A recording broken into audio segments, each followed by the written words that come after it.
ఏది తెలిసిన సర్వంబు నెరుకపడునో,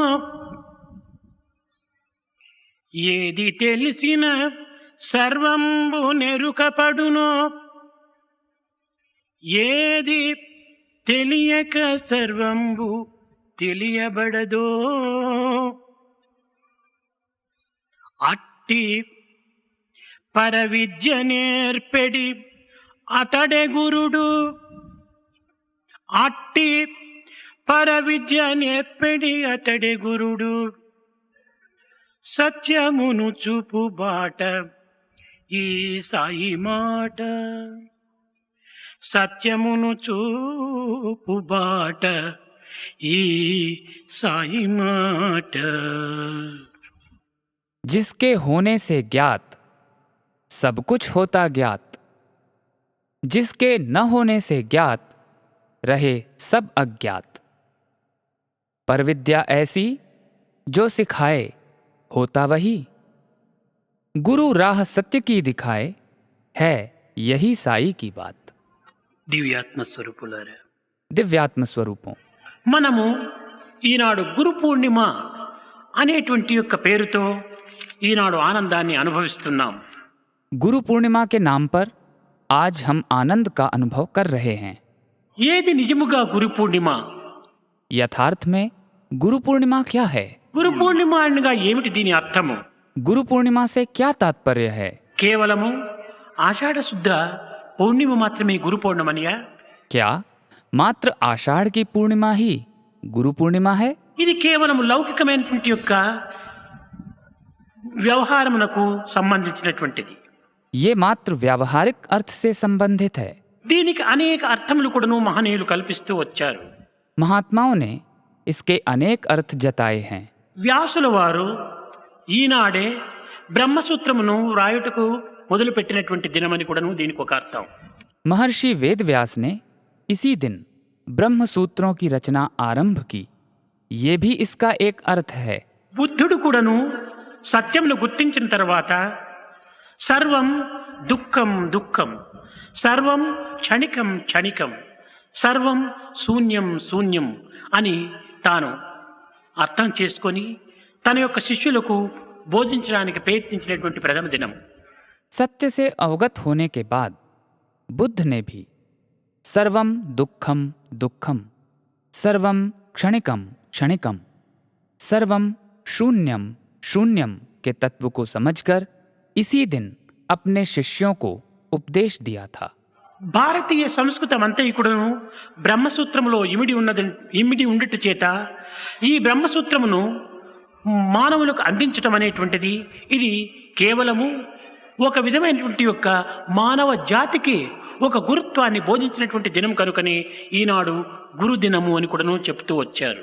भारतीय संस्कृति पूर्णतः इन्हीं ब्रह्मसूत्रों में निहित होने तथा इनका उपदेश मानव जाति को दिए जाने का महत्वपूर्ण कार्य होने के कारण इस दिन को गुरु दिवस कहा गया. మానవత్వానికి సంస్కృతిని చేకూర్చినటువంటి యొక్క మహనీయుడు వ్యాసుడు కనుక వ్యాస పూర్ణిమ అని కూడాను దీనికి పేరు. व्यास द्वारा मानव जाति को इस दिन संस्कृति प्रदान किए जाने के कारण इसे व्यास पूर्णिमा भी कहते हैं. అయితే ఇక్కడ గురువు ఎలాంటి వాడిగా ఉంటుండాలి, శిష్యుడు ఎలాంటి వాడిగా ఉంటుండాలి?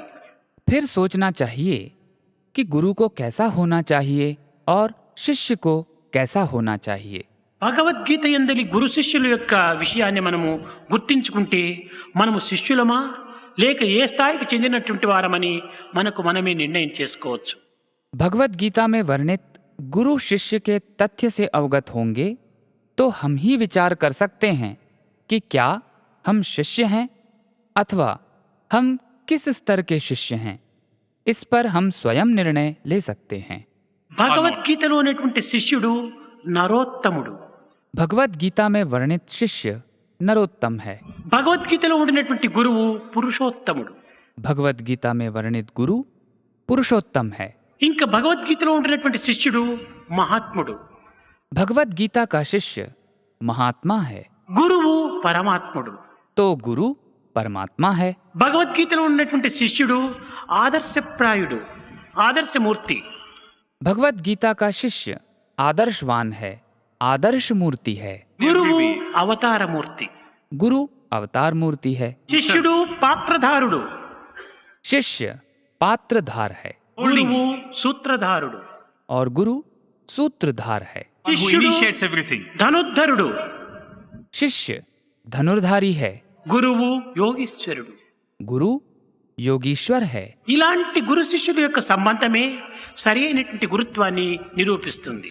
गुरु शिष्यों का ऐसा संबंध ही यथार्थ गुरुत्व का निरूपण करता है। కనుకనే ఆనాటి శిష్యుడు నాకు మానవత్వం అనేటువంటి ఒక కర్తవ్యం ఉన్నదని విర్రవీగలేదు. इसीलिए तब शिष्य को अहंकार नहीं हुआ कि मानव के रूप में उसका अपना कुछ कर्तव्य है। కరిష్యే వచనం తవ అన్నాడు. నీ ఆజ్ఞ నేను శిరసావహిస్తాను అన్నాడు. उसने कहा करिष्ये वचनम तव, अर्थात आपकी आज्ञा का पालन करूंगा। అని తన గాంధీవం అనేటువంటి ధైర్యాన్ని, ఒక అహంకారాన్ని దూరం వేశాడు. ऐसा कहकर उसने अपने गांडीव रूपी अहंकार को दूर डाल दिया। అహంకారం ఉండినంత వరకు కూడాను గురువు చిక్కడు. अहंकार के रहने तक गुरु प्राप्त नहीं होता है। గురువు చిక్కిన అహంకారం ఉండదు. यदि गुरु प्राप्त हुआ तो अहंकार नहीं रहेगा। కానీ దురదృష్టవశాత్తు ఈనాడు అలాంటి గురు శిష్యులు మనకు లభ్యం కావటం లేదు. परंतु आज हमें ऐसे गुरु और शिष्य प्राप्त नहीं हो रहे हैं। లోభి గురువులు, సోమరి శిష్యులు అధికమైపోతున్నారు. आज गुरु लोभी और शिष्य आलसी बनते जा रहे हैं। కేవలము చెవులో మంత్రము, చేతిలో డబ్బు. आज कान में मंत्र और हथेली पे पैसा, कुछ ऐसा ही है। ఇది కాదు Fortitude. గురుత్వానికి సరైనటువంటి అర్థము. गुरुत्व का ये सही अर्थ नहीं है। గురుత్వం అనగా అజ్ఞానం అనేటువంటి అంధకారమును దూరం చేసి ప్రజ్ఞానం అనేటువంటి ఒక ప్రశాంతిని ప్రకాశింపచేసేటువంటి వాడు గురువు. अज्ञान रूपी अंधकार को दूर कर प्रज्ञान रूपी प्रशांति को जागृत करने वाला ही गुरु है, जो गुरुत्व का अर्थ है। కానీ ఈనాటి గురువులు అజ్ఞానమును అధికం చేస్తున్నారు. परंतु आज के गुरु अज्ञान को बढ़ाते जा रहे हैं, ఆశలను పెంచుతున్నారు, इच्छाओं को बढ़ाते जा रहे हैं, అహంకారమును విజృంపజేస్తున్నారు. अहंकार को तूल दे रहे हैं। తద్వారా మానవత్వమునే కోల్పోతున్నారు శిష్యులు. इसके कारण शिष्य अपनी मानवता से हाथ धो बैठ रहे हैं। ఆధ్యాత్మికమైనటువంటి విషయంలో అవిశ్వాసం అభివృద్ధి అవుతుండాలి. आध्यात्मिकता के विषय में आज अविश्वास बढ़ता जा रहा है। ఆధ్యాత్మిక సంపద క్షణ క్షణమునకును అంకుశమైపోతుండాలి, అనగా ఒక విధమైనటువంటి అధపతనమైపోతుండాలి. आध्यात्मिक संपत्ति दिन ब दिन घटती जा रही है, హాస్యాస్పదం కూడా అవుతుండాలి. हास्यास्पद भी होती जा रही है। ఇలాంటి పరిస్థితుల్లో శిష్యుల యొక్క ప్రవర్తనను, గురువు యొక్క బాధ్యతను గుర్తించడం అత్యవసరం. इन परिस्थितियों में शिष्यों के व्यवहार और गुरुओं की जिम्मेदारी से अवगत होना अत्यंत आवश्यक है। ఒక సాధకుడు యాత్రకై ప్రయాణం ప్రారంభించాడు. एक साधक यात्रा पर निकल पड़ा। మార్గ మధ్యములో ఒక నదిని దాటవలసి వచ్చింది. बीच रास्ते में उसे एक नदी पार करनी पड़ी। అతనికి ఆ నది యొక్క లోతుపాతులు తెలియదు కనుక క్రొత్తవాడవుటి చేత తెలిసినటువంటి వారి కోసమై అటు ఇటు చూచాడు. वह प्रदेश अनजान होने के कारण उसे नदी की गहराई के बारे में पता नहीं था, इसीलिए वो उसकी जानकारी रखने वाले के लिए इधर उधर देखने लगा। ఒక వృక్షం కింద ఇద్దరు వ్యక్తులు కనిపించారు. उसे एक पेड़ के नीचे दो आदमी दिखाई पड़े। అక్కడికి వెళ్ళి చూచినప్పుడు ఒకడు గ్రుడ్డివాడు, ఒకడు కుంటివాడు. जब उसने वहां जाकर देखा तो उनमें एक अंधा था और दूसरा लंगड़ा। వారి ఇద్దరి యొక్క అభిప్రాయాన్ని తీసుకొని నదిని దాటుటకై ప్రయత్నించడము చాలా ప్రమాదం. इन दोनों की राय लेकर नदी पार करने का प्रयत्न करना खतरनाक है।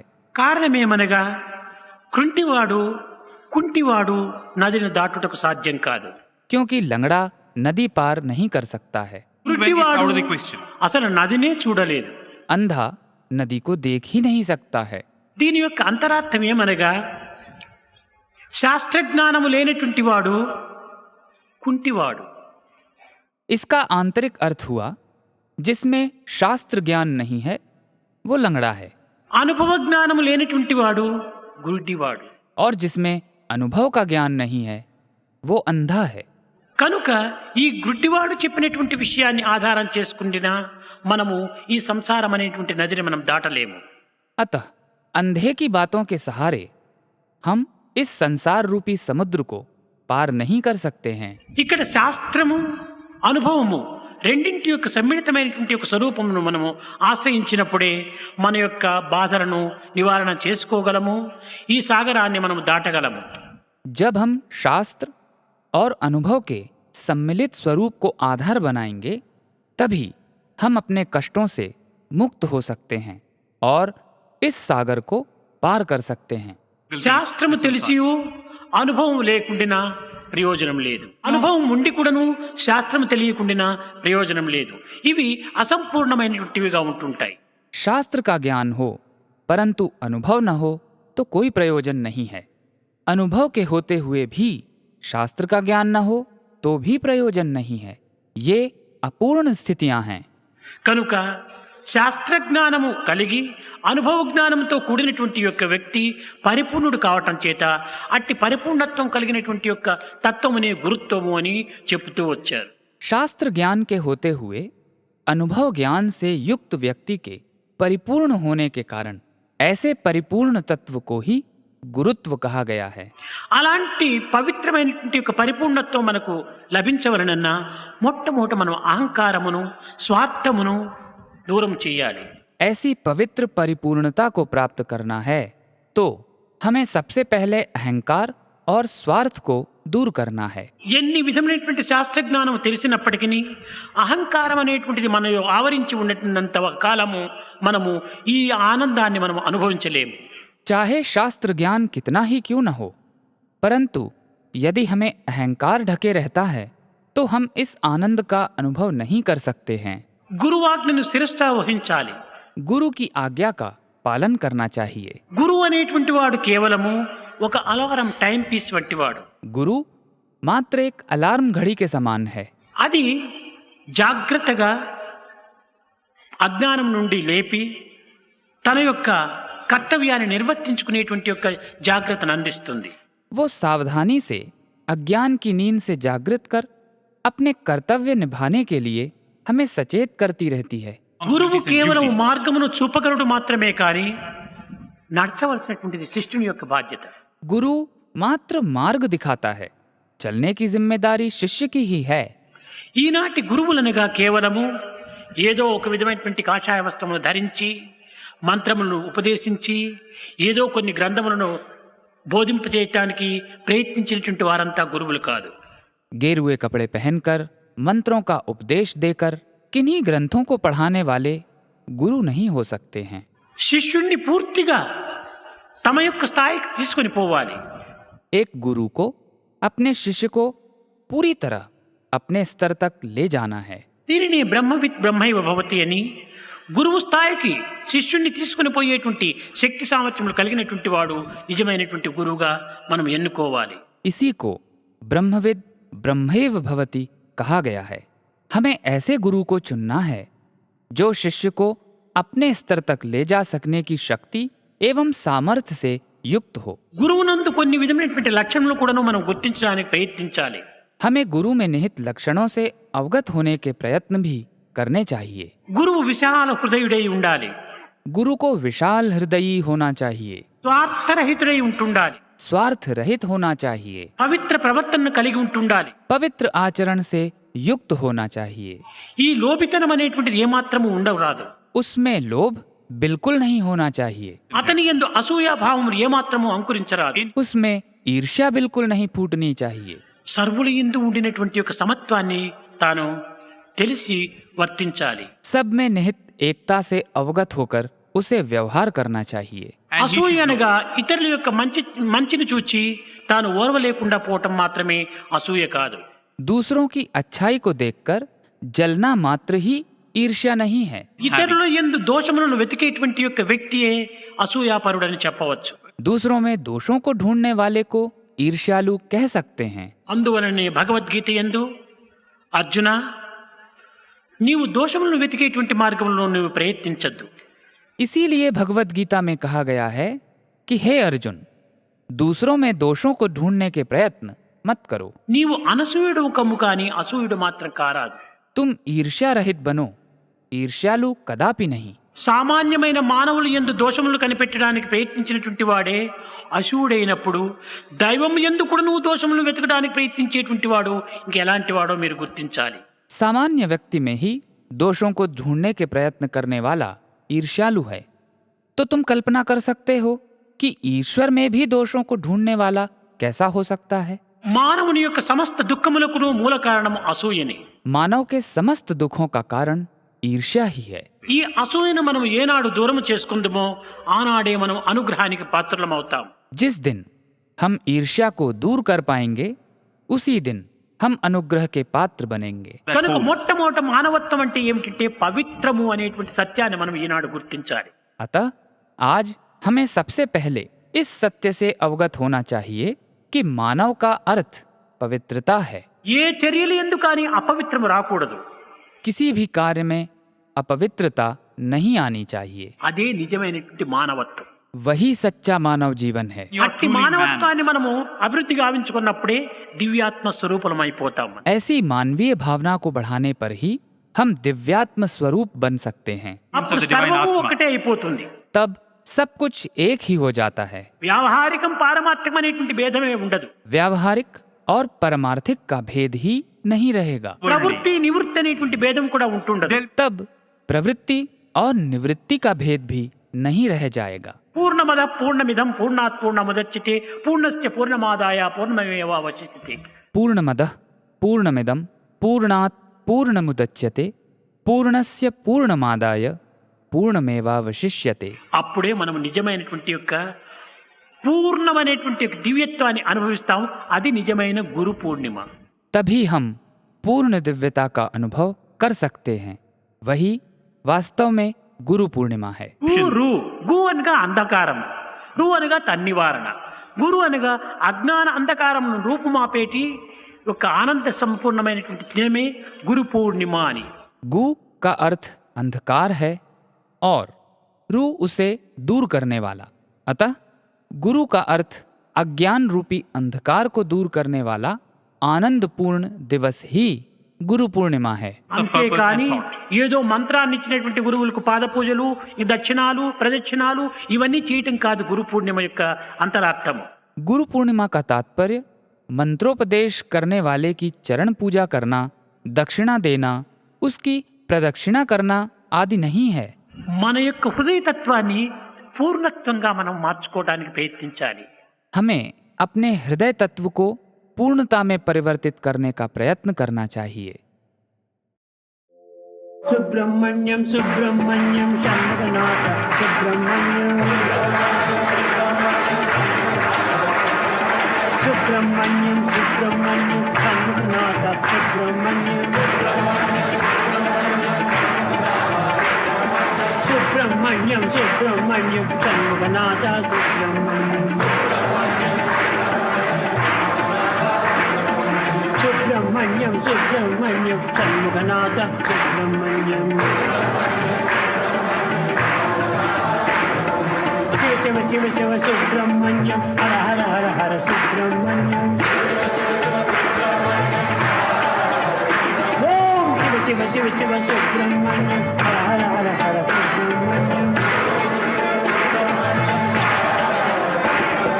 శివ శివ హర హర సుబ్రహ్మణ్యం హర హర శివ శివ సుబ్రహ్మణ్యం శివ శివ హర హర సుబ్రహ్మణ్యం హర హర శివ శివ సుబ్రహ్మణ్యం శంకరవణ భవ సుబ్రహ్మణ్యం శంకరవణ భవ సుబ్రహ్మణ్యం జయ శివ శరవణ భవ సుబ్రహ్మణ్యం శివ శరవణ భవ సుబ్రహ్మణ్యం ఓం శివ శరవణ భవ సుబ్రహ్మణ్యం శివ శరవణ భవ సుబ్రహ్మణ్యం శివ శివ హర హర సుబ్రహ్మణ్యం హర హర శివ శివ సుబ్రహ్మణ్యం శివ శివ హర హర సుబ్రహ్మణ్యం హర హర శివ శివ సుబ్రహ్మణ్యం